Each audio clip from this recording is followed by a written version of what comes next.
Hey, good day, everyone. My name is Trey. Um, Couple of days ago, I dropped a story on social media about me being here in Kings County, and it went in a direction, went very viral in a way I didn't expect it to be. Um, I am feeling better. I've been sick for around 15 days. I contracted the flu, which they thought was the bird flu, and had me in quarantine, which exacerbated my sickle cell crisis and caused me to have a lot of pain. When dropping that video on social media, I didn't expect it to go as viral as it went. In the sickle cell community here in New York, we have came up with different systems to help each other when we are by ourselves. And sometimes, as other sickle cell warriors know, we are inside the hospital and we are left in situations that are very inhumane.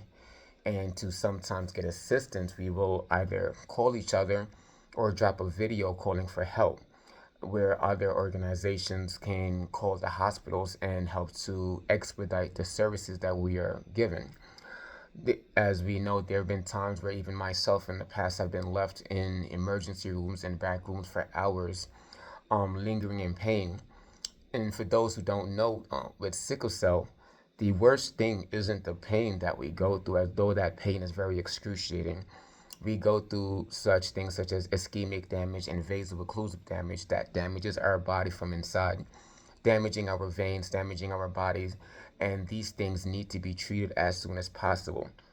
For those reasons, we are placed on high priority after gunshot victims, after heart attacks. We are the next category of emergency, so we can get treated as expeditiously as possible to make sure that our bodies aren't broken down anymore to have any more detrimental effect.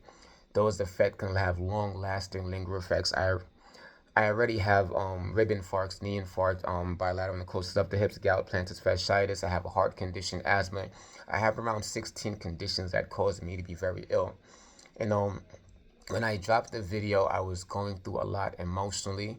I was in quarantine and they had stuck me 19 times. I know there are people who are stating that there's no way he was stuck 19 times, but you guys have to comprehend that because of the repeated hospitalizations that we go through and we have to get repeated amount of IVs, that a lot of our veins are scarred, a lot of our tissues are damaged, and it is harder for us to sometimes get IV.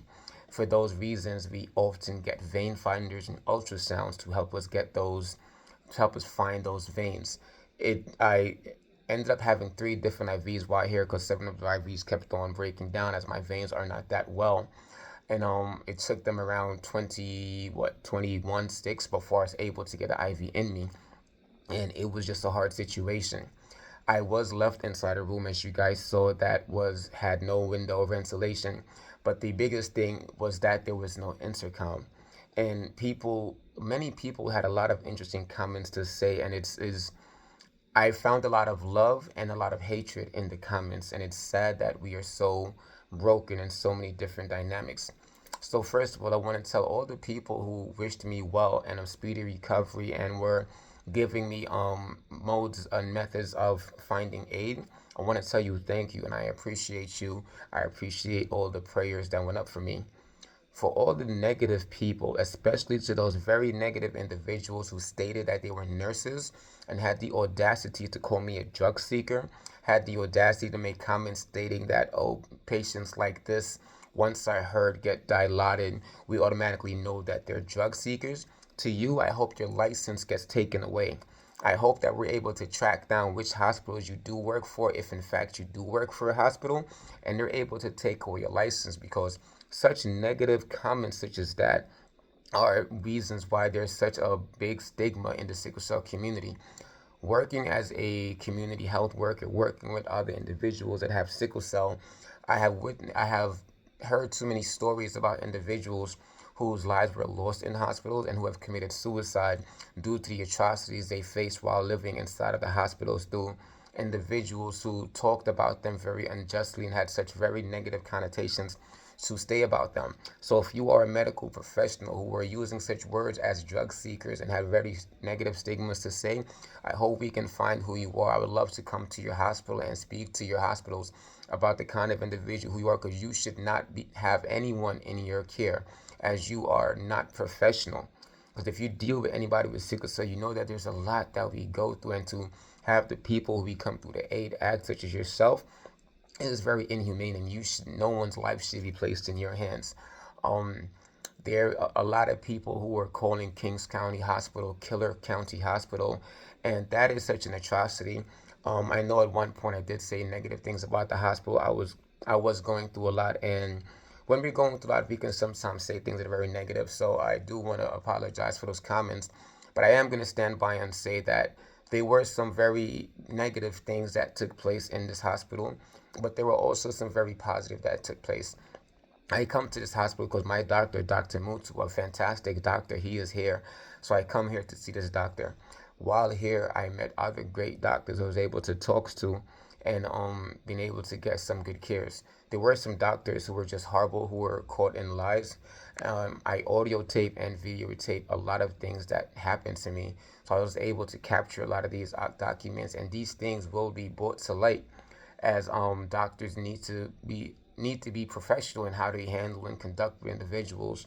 But I want to say thank you to everyone that reached out to me. Thank you for all the people who bought me food. Thank you to Kansas Sickle Cell Foundation. Thank you to the Bronx Bullies. Thank you to my peers in the Sickle Cell world who came out and sat with me, bought me food, kept me company, and talked to me while I was going through such a detrimental time in my life where honestly I was scared.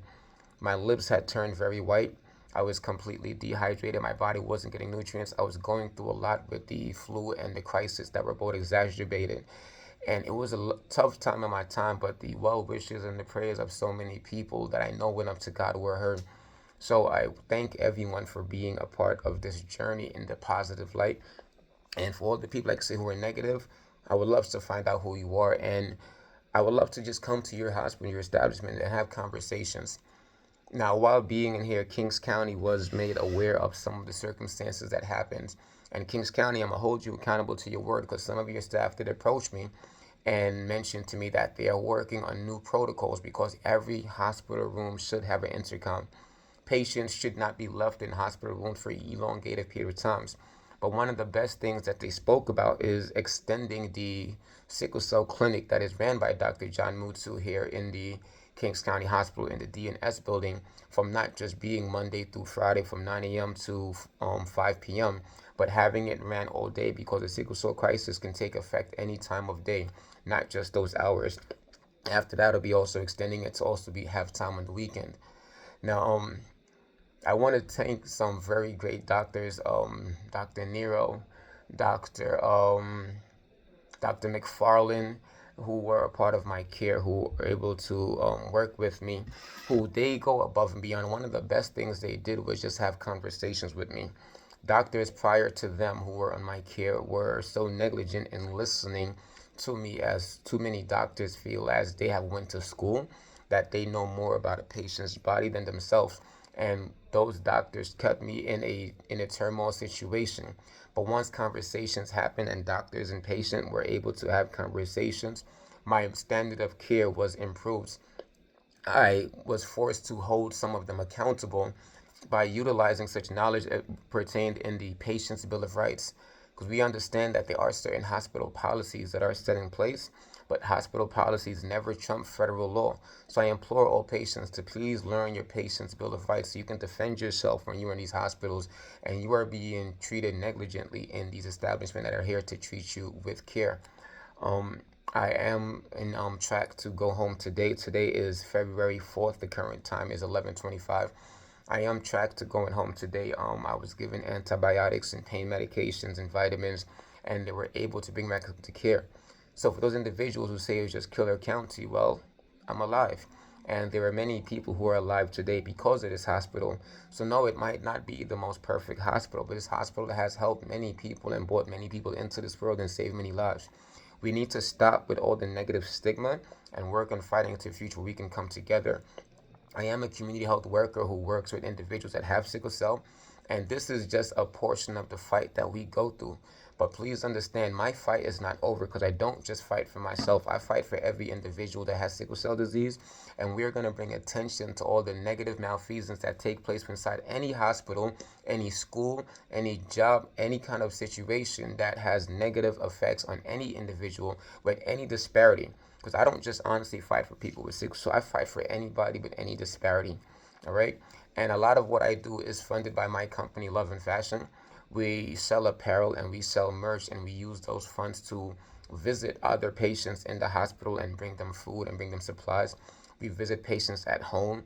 We have donated to individuals while going to college and giving them school supplies and books. And we organize events. Our main event is the D Cells Ain't Loyal event, where we use all of those funds to donate back to individuals. Year to date, we have donated over $20,000. This can be in direct monetary funds, and also in supplies and equipment for events. And we're going to continue this drive. I'm going to continue this drive with my team, Love and Fashion, and the GEL Council, fighting for patients' rights, fighting for the advocacy of individuals who are in these hospitals. Because hospitals do have to have a standard of care, make sure that patients are treated fairly. So once again, thank you for all the well wishes. Thank you for everyone that supported me. I am feeling better. I am on track to go home today, and I appreciate all the support to everyone that has had my back. And please, let's just not be so negative. Hospitals can be good and hospitals can be bad, and just calling it Killer County and not seeing the good things that happen inside of these hospitals is very unfair. Because you guys can have many negative stigmas, but clearly I am feeling better in the same hospital you guys spoke bad about, and I'm on track to go home today. So thank you guys, and I look forward to speaking to you guys together, and together we will live in a brighter future where we can come together and have the proper care that we are supposed to have. Have a good day, everyone.